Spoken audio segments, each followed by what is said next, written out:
Hello dear friends, subscribers and guests of my channel. In this video I want to show and tell you how to check Instagram DMs without opening them. Please put your like, subscribe to my channel and share this video with your friends. And let's get started.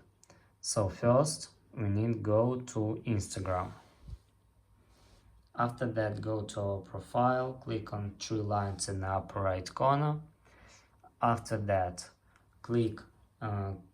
scroll down and click messages and story replies. After that, click show activity status, and here you must turn off this setting. And now you can check group messages without seen. And that's all. If you enjoyed this video and found it helpful, please put your like, subscribe to my channel, share this video with your friends. Bye bye everyone, see you later.